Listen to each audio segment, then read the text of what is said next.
Alright, it's time to talk to the entity.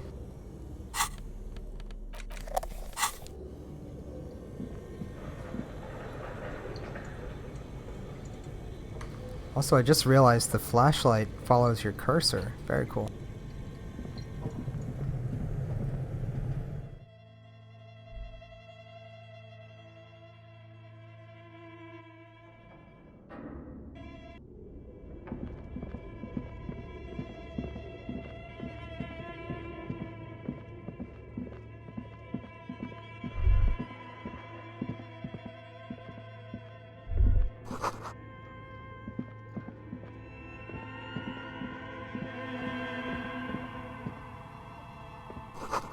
This tray is full of dice, colorful polyhedral dice, hundreds of them.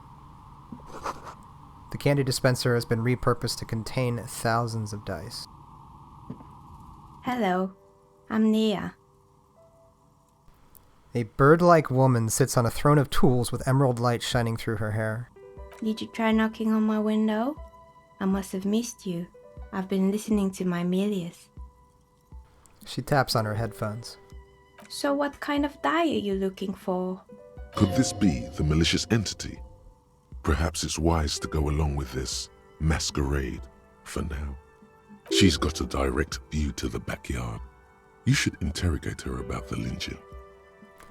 Hold on, what do you mean by milieus? Yes, Amelia is like a call-in station. You need a two-way radio to access one. That's why I have these.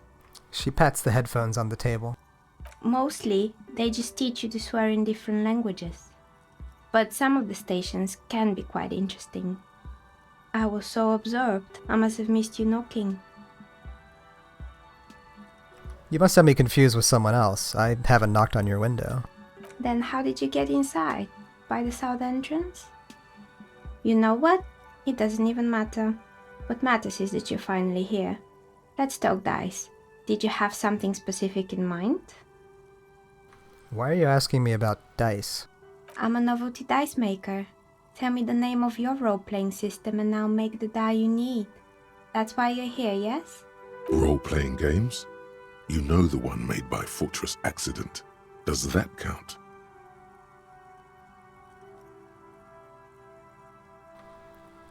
Sure, I like role-playing games and I need some dice. Very good. My rate is 10 real per set, unless you want something really unusual. Take a look around and see if there's any particular stone you want to use. The walls around her are covered with rows of precious stones and minerals. It almost looks as if the stones and dice are a natural part of the room, growing out of the shells like stalagmites. This person means you, or no one else, absolutely no harm. She will answer freely and honestly. No falsehoods are present.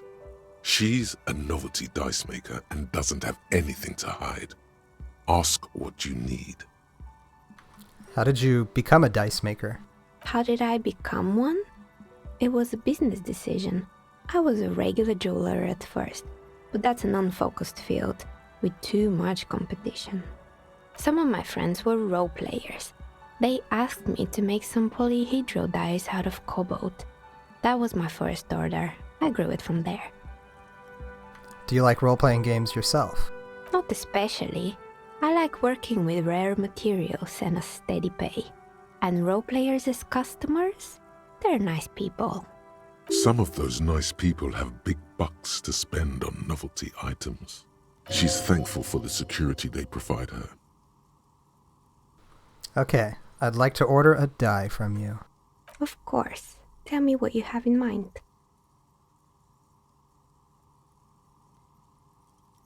Tell me about your most extraordinary die. A star that fell from the firmament? Those cost more than 7 real. Are you sure? Yes, I'm a star myself, a superstar. And superstars don't care about money. Yes, you definitely have the proper attitude. How about a pair of 100-sided dice, made of ivory and inlaid with lodestone, a naturally occurring magnet, to complement your magnetic personality? Pieces of lodestone were used as the first magnetic compasses, from which they derived their other name, Coarse stones. That's a stone for leaders. 10 real, and I can get these ready in 8 hours. But do magnetic dice even roll properly? It's true, magnetic dice are definitely different. When rolled together, the magnetic fields of the pips interact with each other to push and pull on each other as they're rolled, just like all magnetic personalities do. I need to think about it first. Maybe you have some other ideas for dice? I'm looking for something to help with my work. I think I have just the right one for you. She opens the top drawer of her work desk and takes something out. 2 polyhedrons, red and blue, are cradled in her palm. Police colors. Because I'm a police officer, right?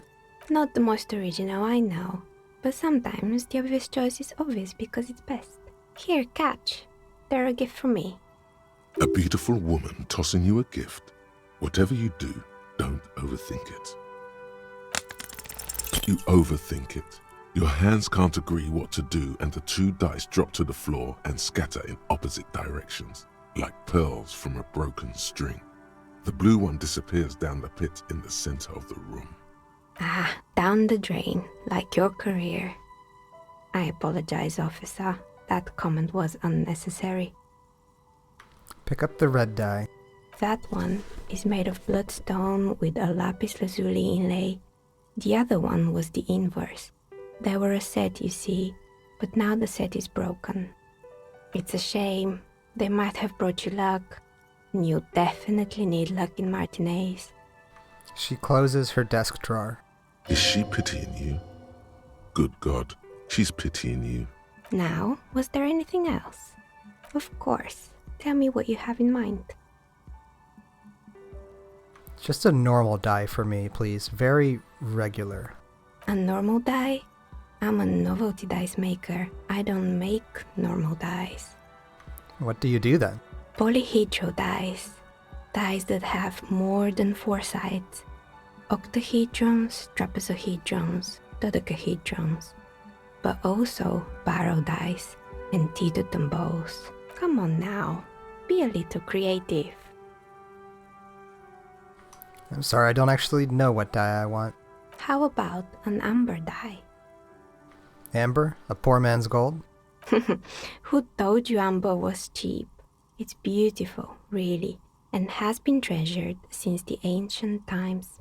For 7 real, I'll craft you a 13-sided die from piece of amber with a fossilized insect. It's perfect for those who can't seem to let go of their past. That sounds like me. I had a feeling. She smiles but says nothing more. It's a deal. Great. See you in 8 hours then. Was there anything else? What do you know about the man who was lynched behind the whirling in rags? Nothing really. I didn't know him. Who cares about the dead body? We might be dealing with a malignant entity here. Seriously? You've got a great view of the courtyard, and you didn't see or hear anything Sunday night? I'm sorry, detective, but as you know, I usually have my headphones on when I'm working. It shuts out most of the daily ruckus behind my window. What do you mean by the daily ruckus? Well, there's always something going on in the whirling's backyard. She stops to try and come up with an example. During daytime, there are usually those kids. And lately, I've been seeing a lot of drunk workers hanging about. Must be because of the strike. She's heard of the murder, but did not see it, sire. But I never saw anyone during that fateful Sunday night, I'm afraid. And you never took your eyes off your work to look out the window? I might have, but in this case, all I would have seen is my own reflection staring back from the darkness. It's really hard to make anything out in the yard when it's dark outside. Besides, I rarely get up to look out the window when I'm in the zone. And do you often work Sunday nights? It's an odd profession, making dice for people. But I like it, and I prefer doing this to sitting at home. I see. Thank you for your answers. She nods. Anything else, officer? Yeah, where are we anyway? What is this place? We're inside the chimney of an old central furnace. It's strange, I know. She looks at the ruddy bricks that make up the walls. Even though they've been completely repainted, there are still signs of coal-black soot here and there. But when I arrived here, all the other rooms were taken, so I had to build myself a makeshift home. Besides, I don't really have to pay any rent here, so that's a plus. Plaisance was right. There's an entity living in the chimney. You should ask her about the curse. Do you know what happened to the other tenants? Everyone else is gone. More or less.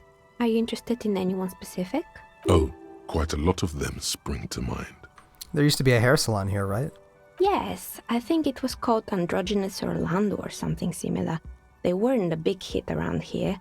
Turns out that working class men don't like genderless haircuts. They're scared of that word.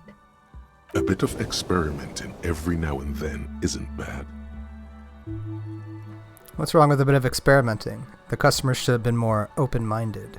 I guess it just wasn't the time yet. She tucks a strand of hair under the headscarf. What happened to the gym? It wasn't merely a gym, it was Artemitep's boxing club. A community project created to steer at-risk youth away from drugs and crime. And who was Artemitep? A kind man from Zemsk.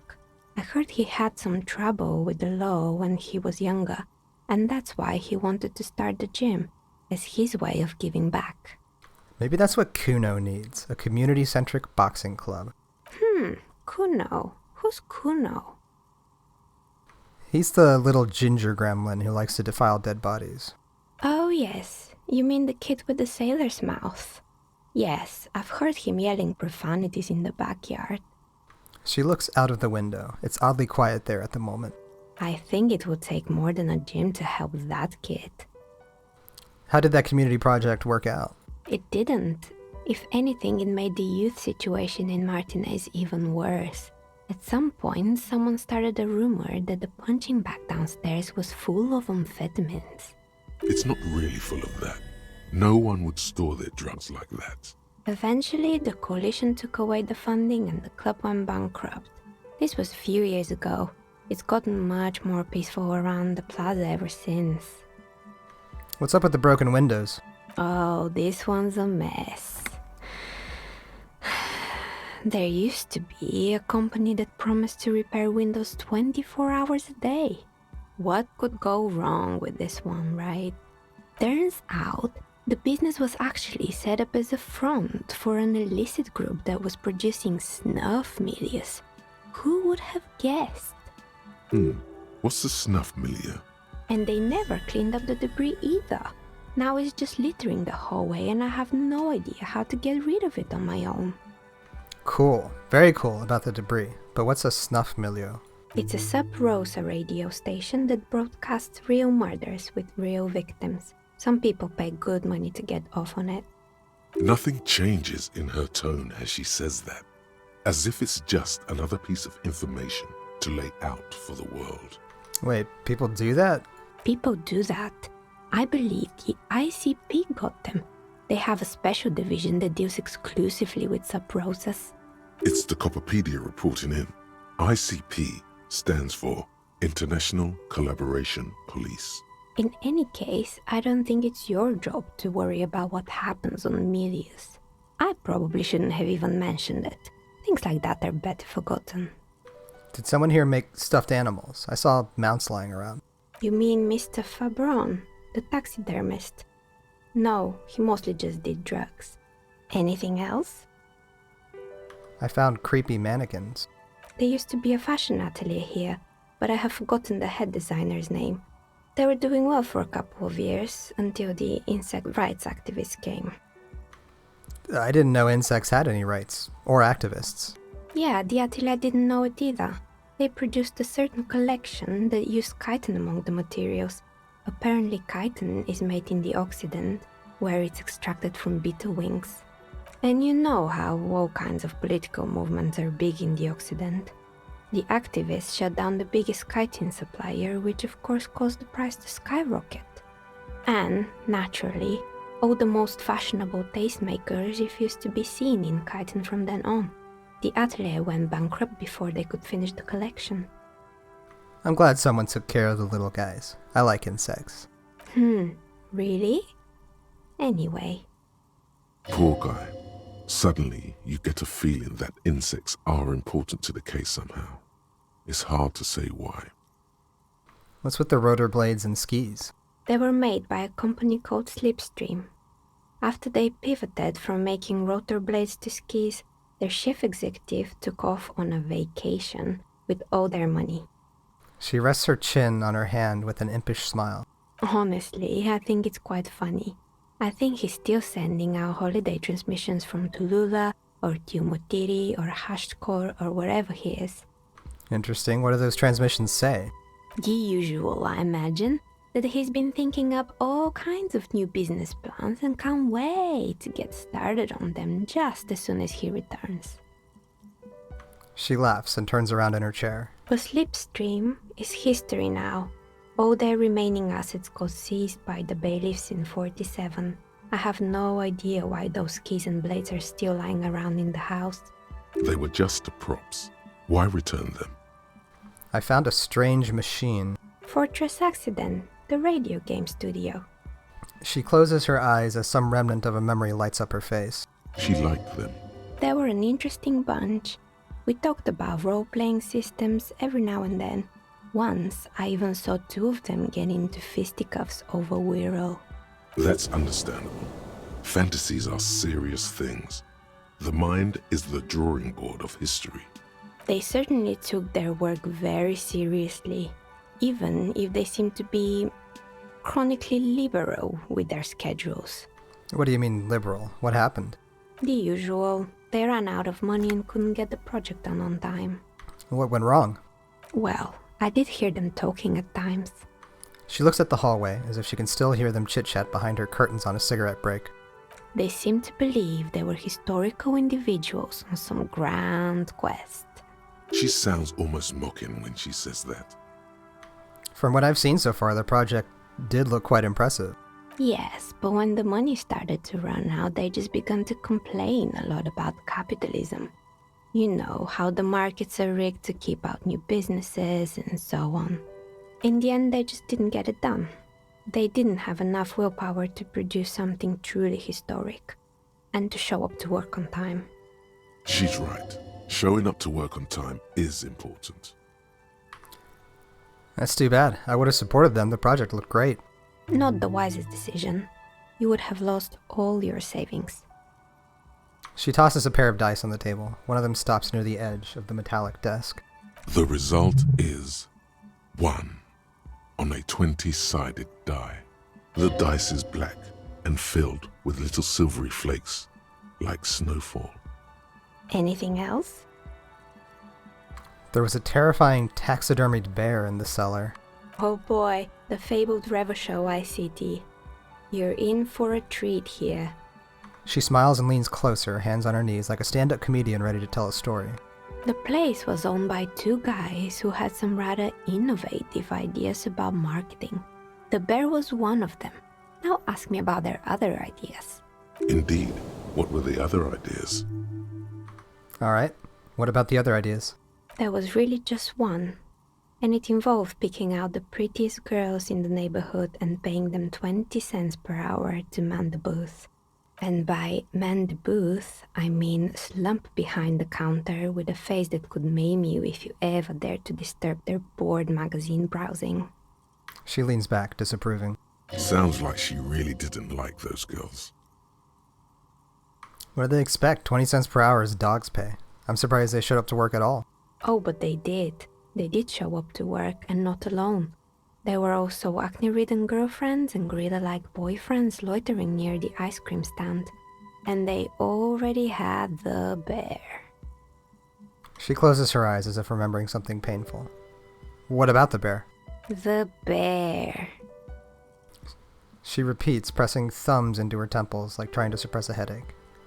It didn't work out? Of course not. The bear was terrifying. No one wants ice cream guarded by a hostile apex predator. To make matters worse, the fridge didn't work too well either, and half the ice cream came out malformed and partially melted. Eventually, Revachol ICT lost the price war to its rival, Glace 5000. Glace 5000 sold caramel sundaes for only 5 cents a piece, out of regular fridges. I'm sure the bear was doing its best. Maybe, because the taxidermist who made that bear definitely wasn't.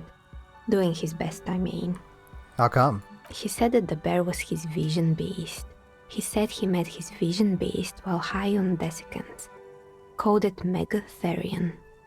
Sounds cool. Why is everyone doing drugs in this place? Even the taxidermist? Megatherion. Megatherion, a mega wild beast. What's a mega wild beast? It's an imaginary beast that guides you through life by telling you to do more drugs, mostly. The horrific necktie tightens around your neck, strangely excited. But it doesn't feel particularly fun this time around. I do drugs. I've got a vision beast myself. Do you? Well, good luck keeping it under control. Anyway, now you know the story of the fallen ice cream empire.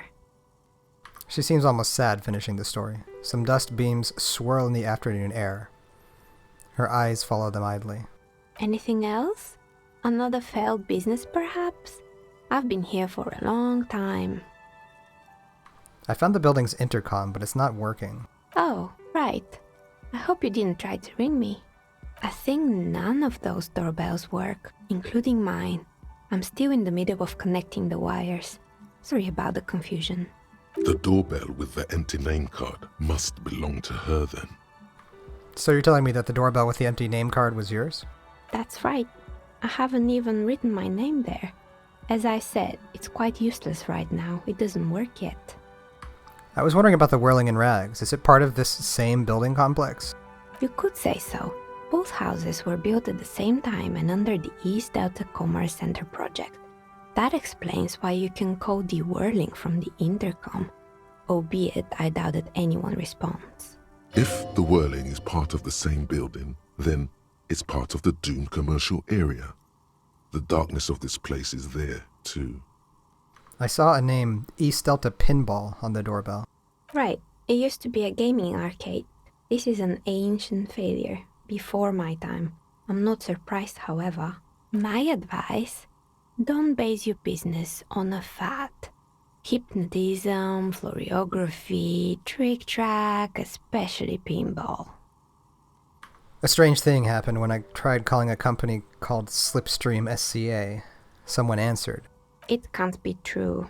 They don't work here anymore. They've been gone for years. Are you sure it was Slipstream SCA? Was it a woman? Maybe it was Plaisance from the bookstore. First, it wasn't Plaisance. I know her and would have recognized her voice. Oh, right. But did this person say anything?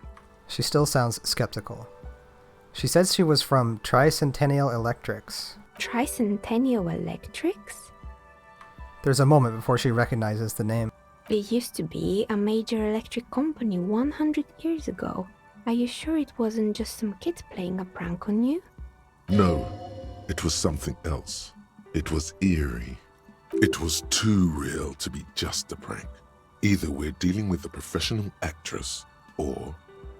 No, it was something else. Something eerie. Pranks can be eerie. She looks as if she's still convinced it's nothing to be worried about. Oh, the kids these days. We were just one of them, and now they're terrorizing us. No solidarity. Actually, the Slipstream SCA mystery might be a recording. I called again later and got exactly the same message. Why would Slipstream SCA have a 100-year-old recording as their doorbell message? Doesn't make any sense. I'm still convinced it was nothing more than some elaborate prank. I have a few more questions about the building. Sure, I'm listening. Actually, I had other questions. Good. I hope it clarified things a bit. What else? I've heard this place is cursed. Do you know that people call it the doomed commercial area? I've heard the stories, but I don't think those stories are true. Wait, how do you explain what happened to all those companies then? It's just capitalism. We only hear about tales of success, so it's often surprising to realize how many ventures actually fail. Plaisance is the one who sent me. She's convinced the place is swarming with malicious energies. Plaisance, the bookshop lady? I've heard that her business is doing rather well. Have the energies spared her somehow? I don't know why the bookstore hasn't gone bankrupt yet. That's what I'm here to investigate. Oh, right. But it's not just the bookstore that's still up and running. What about the whirling in rags? Some people say it's part of the building complex. You're right, the whirling doesn't really look like it's cursed. And then there is me. She sighs, looking at her messy work table. All kinds of tools lie there scattered, from knives to carving files to wire cutters. I've been here for 14 years, selling novelty dice to role-playing enthusiasts. Not exactly a million-real business idea, yet somehow I've survived despite the talk of malicious energies. Strange, isn't it? Maybe it's just because she's so talented that she's been able to woo the curse.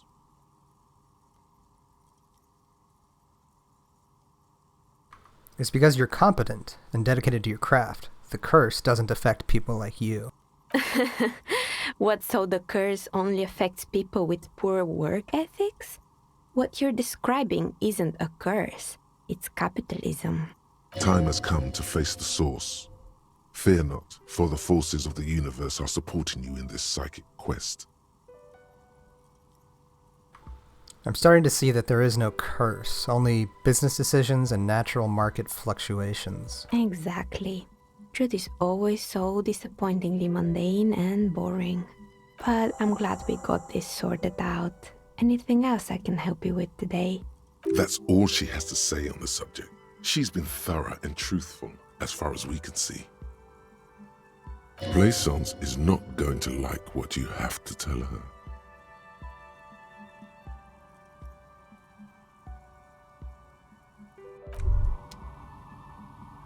Looks like our thought cabinet idea is finished. Fairweather T500. Remember that weakness you were looking for in the ceramic armor? Like, maybe it can only stop small, fast projectiles, but a large, slow-moving pry bar would shatter it? Or, if I run an electrical current through it, maybe it will melt.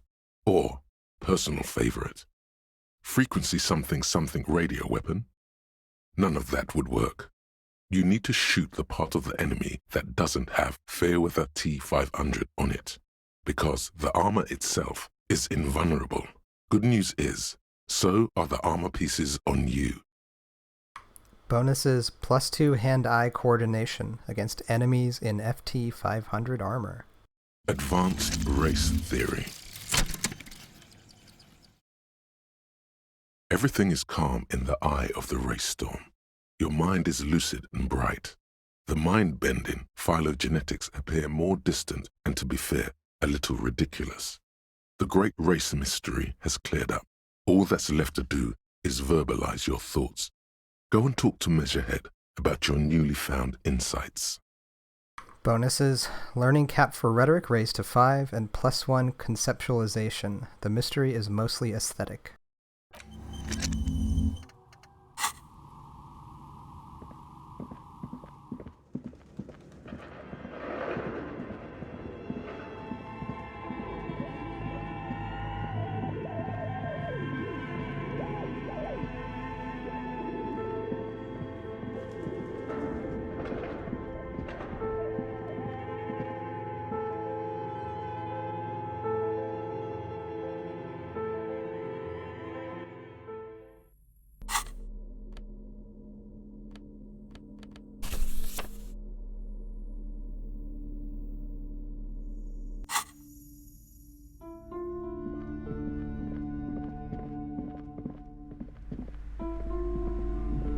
What have you found? And also, do buy the books. There may be teachings in them. I talked to the entity you told me about. Her name is Neha, and she's a novelty dice maker. A novelty dice maker? Well, spit it out. Why does she need the dice? For some kind of sorcery? Sometimes they use the ankle bones of sheep. No, ma'am. I've felt her aura. She is not the one to blame for this curse. I don't understand. If it's not her, then where is the source of the doom? How did she explain the curse? She looks perplexed. The narrative she's built herself, it does need tearing down. Just don't say you don't have any answer yet. The uncertainty is killing her. To hell with it. Perchance you ought to just lie, sire. You've come this far. You know how to end it. There is an entity behind the entity.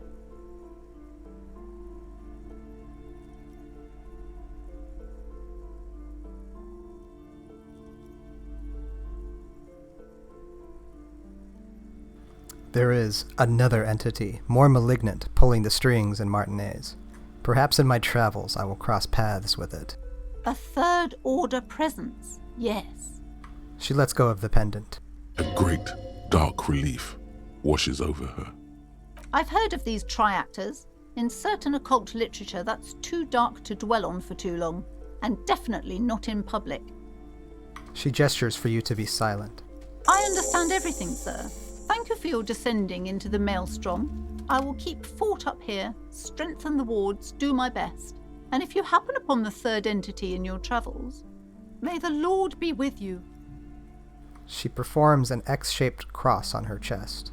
Yes, the venture continues. In other waters, darker waters. Farewell for now, book peddler.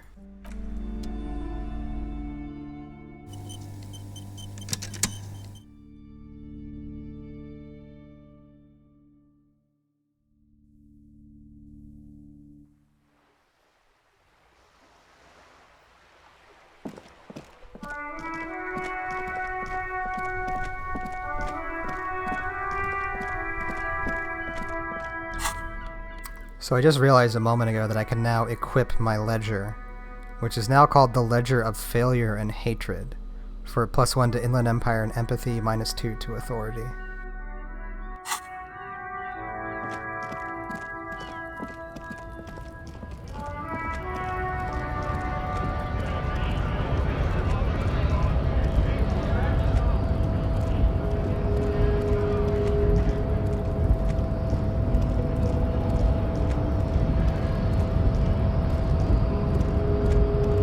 The unpromising race pupil returns.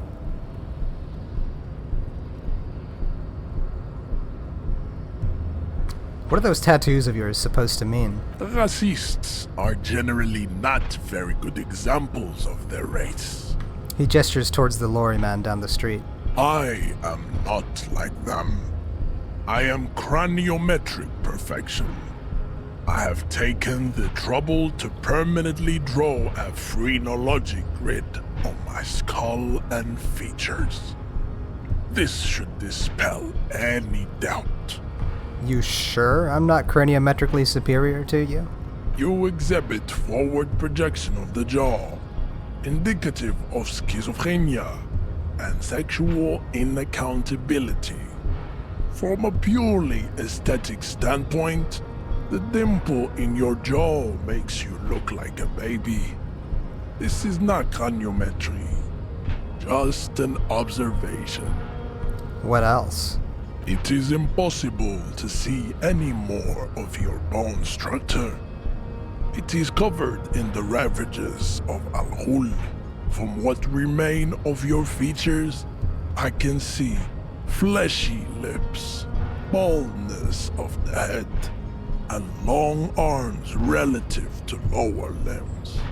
This leads me to conclude you are not a police officer.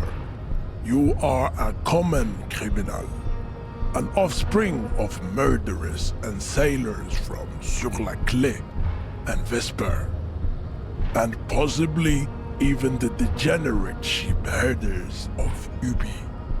Interesting. So one of my ancestors was Sir Leclerc and the other Vesper? Your racial heritage is uninteresting. It is the same as all Rivasholians. Your parents and their parents made the decision to reproduce while under the influence of Al-Ghul. That is the only reason you are here. I think I know what the race enigma is. And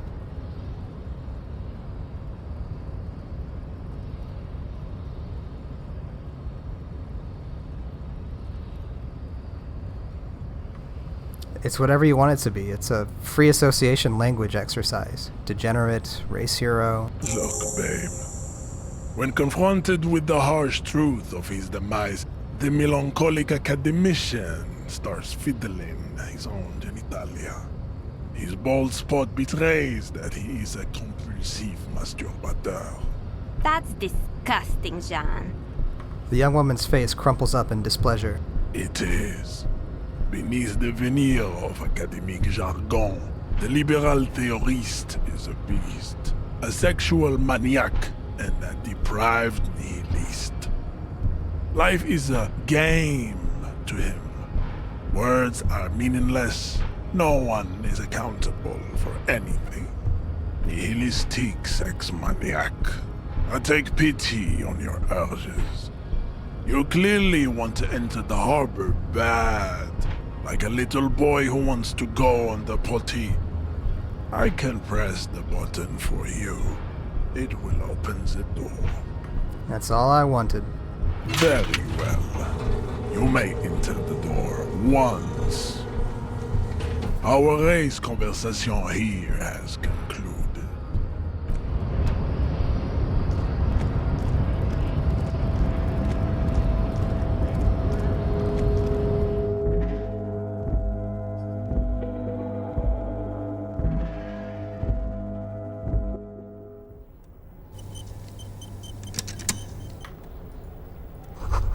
The door is locked and cannot be opened from this side without a pass card. Guess you have no choice but to talk to the union leader. Every worker equals member of the board is written at the top of the flyers, and at the bottom the union logo and Demand Democracy. This is a Dewey typewriter. The model name is on the back. A standard office file cabinet. The drawers seem to be locked. Someone has left the coffee machine on. The dark liquid in the pot looks almost sentient. The radio is emitting strange buzzing sounds. An imposing combination of a punch clock and a payphone is looking down at you from the wall. A note on the side says, "Tokens unavailable due to strike. Use change." Insert 10 cents. The machine swallows your coin and seems to be waiting for your next move. Let your muscle memory dial a random number. Your fingers run over the dial pad. 005. That's the dialing code for Revachol. 4952, and a moment of hesitation before entering the final numbers. 993. Calling. Calling. Still calling. Then, Video Revachol, 24-hour video rental. We rent 8 and 10mm film for home use. This is Lummy. How may I help you? What is this place? Video Revachol is a 24-hour video rental. We rent 8 and 10mm film for home use. This is Lummy. No, I meant, what is this place to me? Sir, I don't know. It's a video rental. Maybe you rent videos here. Do you know me? No. Why did I call you? Maybe you called to extend your rental period? Do you need to extend your rental period? Maybe, but I don't even know my name. If you need any further assistance, you can visit us on the corner of Voyager and Main. I can't help you over the phone. Are we done? he thinks you're pulling a prank on him. The call is terminated by the other party. You're left with the discomforting sound of the disconnect tone. The payphone hangs mutely on the wall. There isn't much more to do here.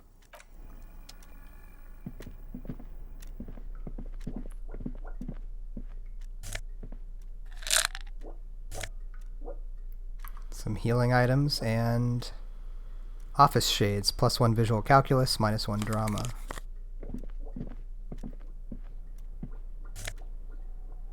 A postcard. On second glance, someone has forgotten to properly close one of the drawers. Open the drawer. The drawer opens smoothly. Inside is a well-organized selection of brown folders. Browse through the folders. Hundreds of documents containing logistical data. Two kinds of transactions stand out. Materials coming into Revachol from the outside world, from Muindi, Grad, and even Ilmara. And the same materials being handed over to companies inside Revachol. Kuron, Coal City, La Delta, and Jamrock are listed among the many districts where the imports are being sold. Anything interesting? It's hard to make sense of this thicket of company names, dates, quantities, and percentages. You try to focus, but the lines are getting blurry. Force yourself to go through the folders. Whatever's hidden here is hidden well. Concentration isn't enough. Only a trained accountant with a background in logistics would be able to really make sense of it. However, there is a little handwritten note stuck on the side of the drawer. Look at the note. It appears to be a to-do list written in large, uneven capital letters. Remember, Leo, Everard's shoes, special whirling borscht, water Everard's plants, sweep office floor, more banners. All items on the list have been crossed out and the note itself is crumpled. Doesn't look too incriminating, but still feels like a find. Remember, Leo, all items on the list, the drawer slides shut smoothly. Book La Fumée, Volume 1, Number 4.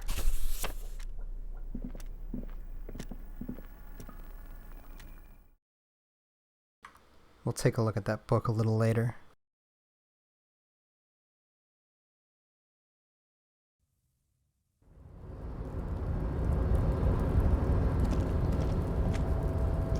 Looks like someone left his tarpaulin cloak hanging on the railing here. The white rectangle of the Revachol Citizens Militia is clearly visible on its back. This is your cloak. You can feel it. As your fingers touch the tarpaulin, it almost feels like the cloak wants to deliver a message of comfort through your fingertips. I will shield you from the elements and give my life for yours. That's what the cloak is relaying. +1 esprit de corps and +1 shivers.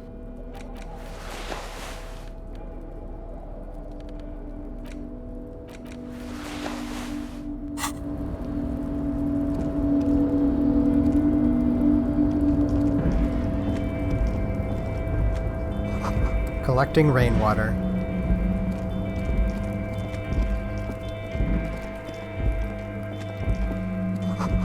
At least 3 packs worth of cigarette butts, numerous empty bottles of Commodore Red and potent Pilsner. Snow is quietly covering the numerous wine bottles and cigarette butts on the ground. Someone partied really hard here. Wait, how hard? Well, they went through 6 bottles of potent Pilsner, 3 bottles of Commodore Red, and almost 4 packs of cigarettes. It must have been pretty hard. Did I do this? Look at it. Of course it was you.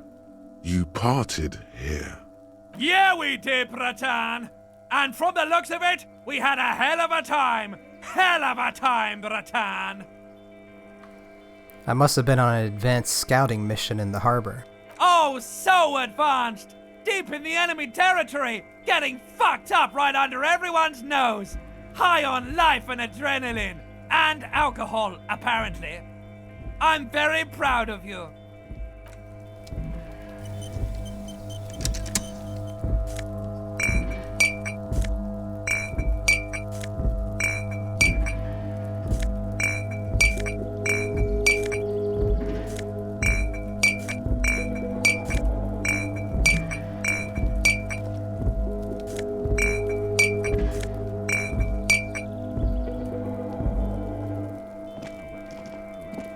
This is the night watchman's booth.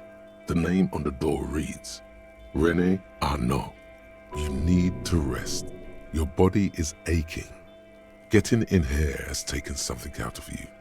Have a seat. René, the old soldier guy from the royalist times. Have a seat. Rest. The chair is not as austere as the rest of the booth. A thin grey pillow is attached to the seat, secured to the stiles by black ribbons. Search for a little something to help you out. The drawers are empty, save for old timesheets and receipts. One small box, however, does hold some cheap painkillers. They are slightly out of date. Take the painkillers. You take the painkillers. They are yours now. Read the side effects. Oh boy, where to start? Elevated risk of dementia, mini strokes, Prophet's disease, sudden death, hair death, erectile malfunction, critical flatulence, watery blood, black mucus, uncontrollable weeping, increased sensitivity to La Opera, inoperable joint disorder, total spinal collapse. Maybe this was a bad idea. Get up. You stand and exit the booth. Maybe Renee's hiding something interesting in here. Nothing incriminating catches your eye. The cabinets are clean and their sparse contents meticulously organized. There's a framed photograph on the table. Take the picture. It's a black and white photo of a young couple out in a street fair. The man, Renee, is dressed in a Royal Carabinieri uniform. The girl is young and very pretty. She is smiling playfully at the camera. Renee looks like he's about to smile. This photo must be tied to some good memories.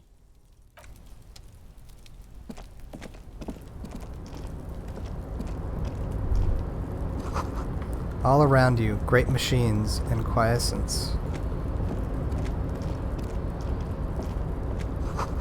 White pine trees are painted onto the screen covering. Looks like a forest under snow.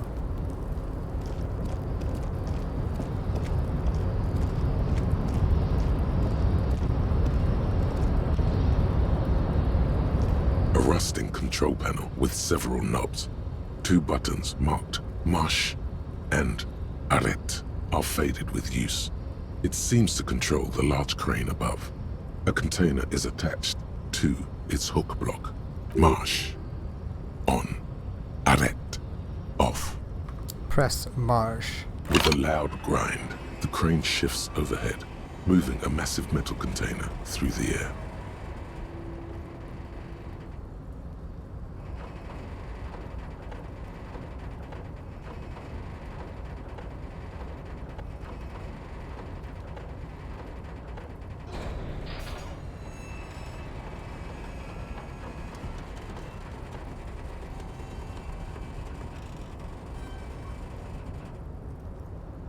And, with a surprisingly quiet thunk, the crane places the container down.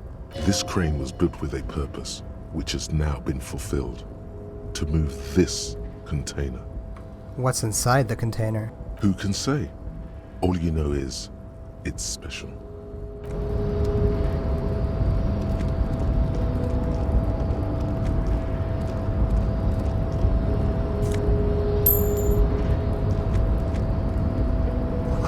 You see a faded industrial lettering on the platform, Gewalsund. Before you stands a cargo container, just one of many in the yard. Hey there, sugar. The container door appears unmoved by your attempt at flattery. A tough nut to crack for sure, but the strongest containers often have the softest hearts. You're a fine piece of engineering, do you know that? The door does not respond to your advances. Is it possible that it seems somehow more closed than before? Why does this situation feel so familiar? Do you have a history of propositioning inanimate objects? Knock on the door. No reply. Open the door. You attempt to turn the handle, to no avail. The doors seem to be mechanically locked. Nothing to do here for now.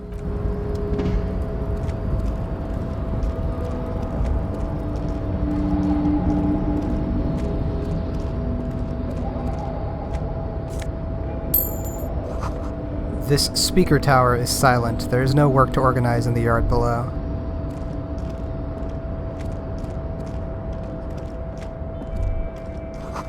The musk of oil and rust comes from the chasm in front of you. Smells like blood.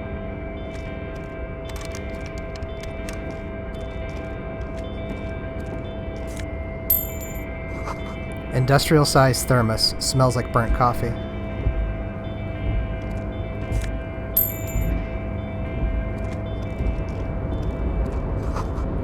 The banner sags under the weight of rain and snow, white waves on red. Container, container, I'll turn you nice and red. Container, container, put the logos on. The lyrics to this container song are being made up as he goes along. The accent is so thick, it's impossible not to notice he's Ubi, from the vanishing peninsula of Ubisund on Muindi. Container, container, used to be Wild Pines. Container, container, now belongs to Everard. The tiny man is so engaged in his work that he doesn't notice you. Hi. Everard, Everard, Everard, he looks after everyone. Huh? Well, hey there. How can I help you, mister? The look in his deep blue eyes is as sincere as you've ever seen. Kind of makes you feel like an arsehole for no apparent reason. I see you are not a union man, mister. Did you get lost? You're not one of them scabs, are you? A shadow passes over his kind face. What is it with you people and scabs? I mean, I don't personally mind. Folks is just folks, you know, and folks gotta eat. He doesn't seem to be waiting for you to answer. Just some of the other guys don't look too kindly on the scabbing kind, if you know what I mean, mister. You're Ubi, right? Oh yes, born and raised in Irish, mister. Mum had to leave my dad after he got a bit violent. Took us here to the new world. I was about 10 then, too old to lose my accent then. People say us Ubis are up to all sorts of trouble with sheep and other animals and whatnot.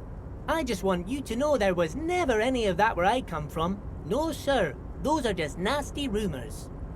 What are you doing with the containers? Oh, I'm just making some covers for them containers here. Yes I am, yes I am. So it's easier for the crane operators to spot them. He waves at the containers towering behind him. Sure, let me ask you about something else. Sure, mister. About what? Where's everyone? The harbor's empty. Oh, most of the guys are down at the gates, keeping the scabs from coming in. He leans in with a confidential look. We're on a strike. The whole union is. You don't have to work when you're on strike. Ha! We haven't worked for 2 months now. So no one's working. Not everyone is down there, of course. Mr. Everard is in his office, where he always is. And Jean-Luc is guarding the gate. He pauses to think. But Titus and his boys got into some drunken trouble and Everard sent them on a nice vacation. For a week or so. He stops, but seems eager to tell you more. What trouble did Titus and his friends get into? Oh, I'm not really supposed to talk about that. That's union business. He smiles and leans closer. Him and his boys stirred up something in town. Probably drank too much and got into a fight or something. I heard Mr. Everett telling them to take some time off. Don't go all bad cop on this simple, friendly fellow. But what did they actually do? I guess the boys got a bit too rowdy and had to let out some steam. I don't really know the details. That's just how boys are, you know. I haven't been in a fight since I was in middle school. Too rowdy? Leo, what kind of a fight did they get into? Did they kill a mercenary? Too late. Leo's mouth is still moving, and the words are spewing forth. Words, words, and look, even more words. This guy could go on till the end of days. Now he's talking about some drunk sawmill owner who... No, he already switched to a prized fishing rod he apparently owned at some point. You know what? Just cut in there with your questions. Do you work here? Yes, yes. Everybody needs a job, and this is mine. I'm Leonard, by the way. Leonard Bellick. But everyone calls me Leo. The little man raises his hand in a welcoming gesture.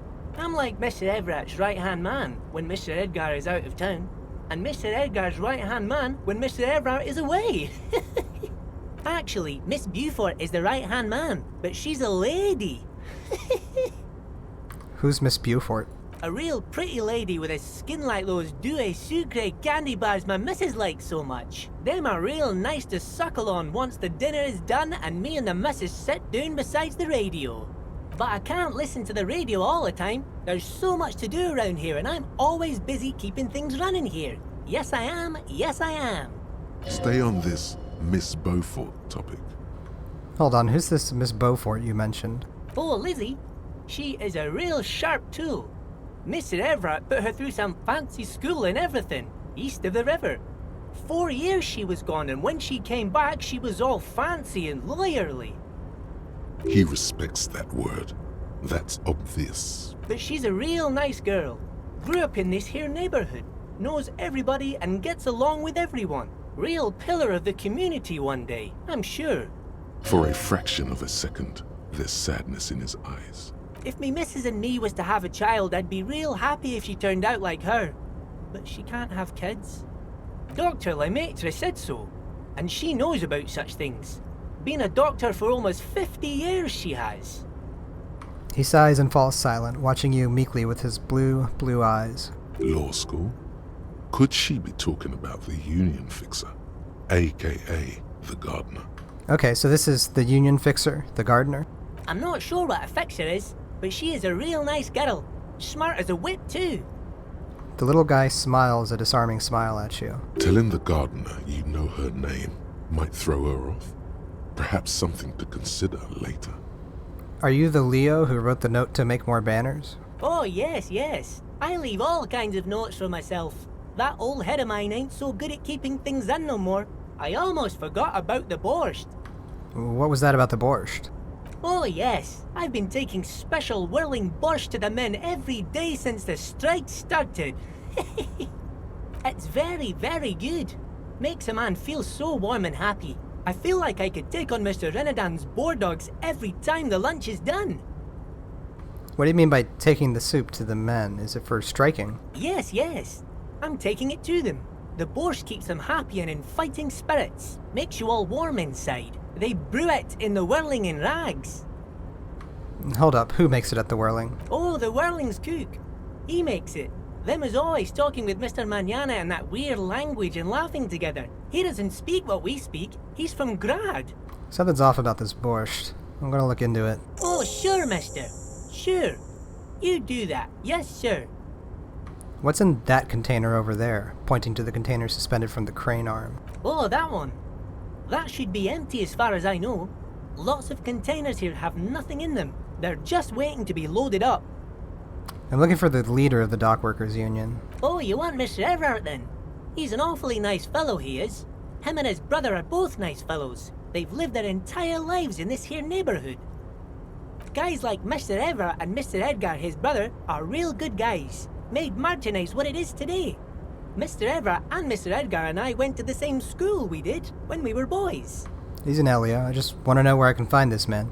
Oh, Mr. Everett is where he always is. In his office, of course. He points to the 2 joint containers on your right. Okay, I'm off. Bye-bye now. He returns to his work. Let's see if we can juice our logic a little bit.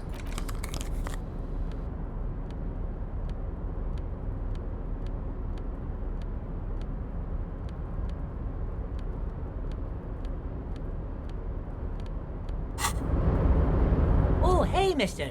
I knew you'd be back to talk with old Leo here. No trouble at all, mister.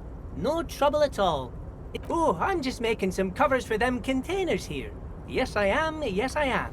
So it's easier for the crane operators to spot them. What's going on here? Looking at the mountain of containers rising behind him. The containers in the yard are green in Wild Pine's livery, and the mountains rising behind Leo is all red in Union colors. It's like some red infection was spreading outwards from the container yard's core. That looks like a massive redecorating operation. Yes, moving from inwards to outwards. By the looks of it, soon everything will be in Union colors. Leo, has anyone told you why you need to change the covers? No, not really. Mr. Everett doesn't tell me all the big things. Says I go and tell them to everyone. Thanks, Leo. You've been very helpful. Oh, no trouble at all, mister. No trouble at all.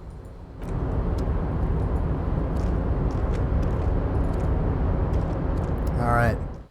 I think we're going to leave off here and pick up next time having a conversation with the union boss, Everett Clare.